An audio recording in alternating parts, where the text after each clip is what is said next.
Okay, go first, got the mic. Yeah, your record at Anfield has always been pretty incredible. Apart from that brief spell during the behind closed doors season, it feels extra phenomenal at the moment. What is it about playing at Anfield at the moment that just drives on the team so much? Oh well, we always enjoyed it in our bad spells as well. Didn't happen. Then, no, it's our home. Must be a difficult place to come.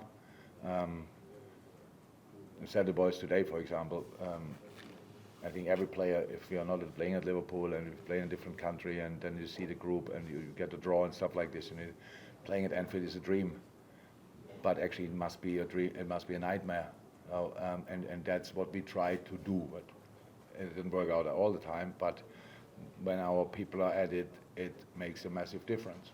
That's how it is, and it was always a situation where we had to give on the pitch, and then the crowd was there, or it was the other way, but we were always together, really good.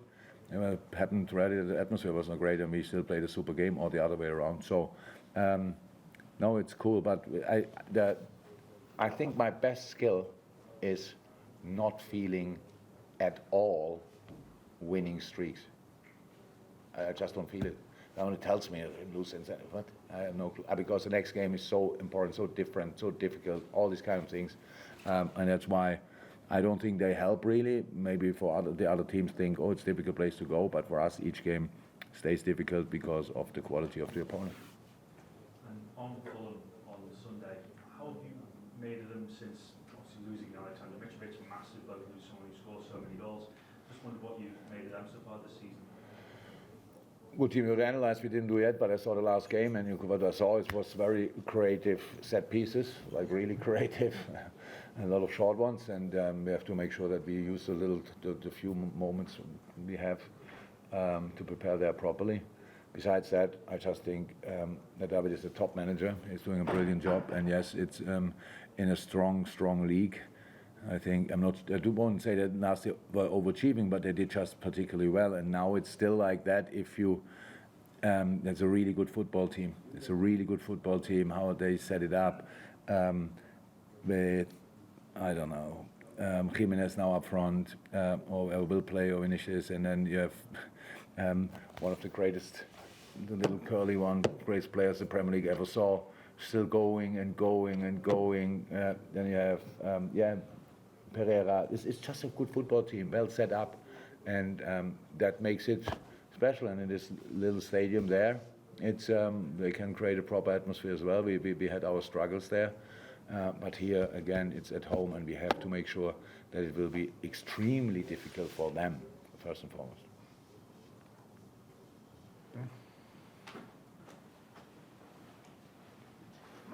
Yeah, can I ask you about Jürgen Kelleher again? Just taking Alisson out of the equation for a second, but in terms of Jürgen and his skill and how you've seen him develop, he's still a young team, but do you believe that he is ready, he's capable of being number one at a club like Liverpool? Yeah, no doubt. We see him every day in training. He's exceptional talent. Maybe we don't mention that name often enough, but it's a John Achterberg thing. From day one when I'm in, he told me this will be our homegrown boy who will make it. Since then, we see every step. He's now a man. He was a boy, now he's a man. And yeah, top goalie, no doubt. Feels like Alisson's not going anywhere soon at this stage, so how's this next challenge now he's at this stage going to keep him focused, committed and encouraged by his future? He's in general a focusing person. You will not see him in a bar tonight celebrating the goal, the clean sheet. So that's not a problem. So Kwiwi is prepared for that. He wants that now. We had discussions in the summer, obviously, about it, but as long as we don't have a solution, we cannot loan players if he's homegrown and all this kind of things. So we have to make sure, first and foremost, first responsibility is to do the best for Liverpool, and then we have to see how we can sort it. But now, obviously, for him, it's a situation he didn't want to have, but obviously, somehow yes, because we want opportunities, we want to play. Now he will get a few games, definitely, and I trust him. And given your recent team selections, I suppose most people would expect Darwin Núñez to come back in as your central striker at the weekend. But with Cody Gakpo's performance and goals tonight, does that give you a bit more of a difficult decision to make? No, it's not about that. The boys don't have to convince me in the games. We don't rotate. This is my squad. This is my team, and they play. If somebody's not extremely awful in shape and you think, my God, what's going on with him?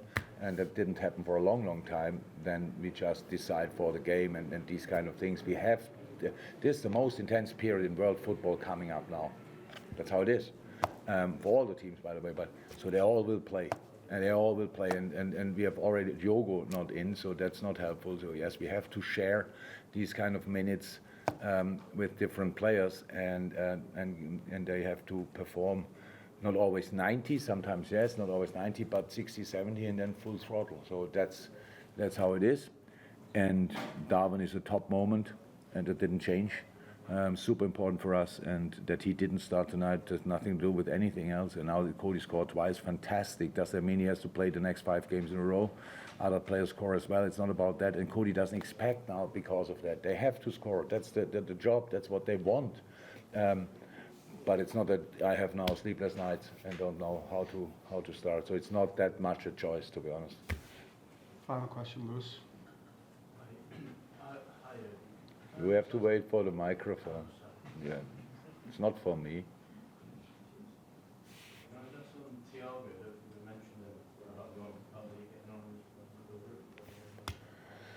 Nothing changed. We said that needs time, and we will give him that time. That easy as that.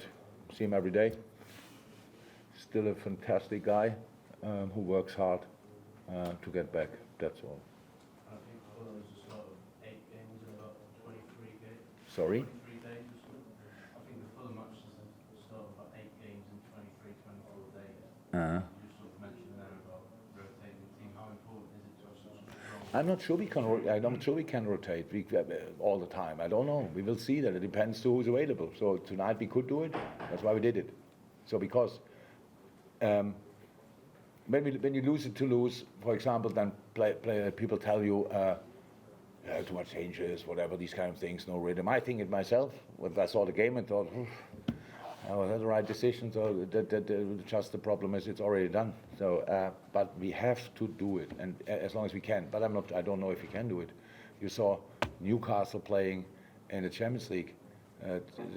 2 goalies and 3 kids, I think, on the bench, and a centre half, Drummond. So, and that before that's really tough. You have to make sure we have as many available, as much as you can have influence on. We don't have really. We watch it, take what we get, and go from there.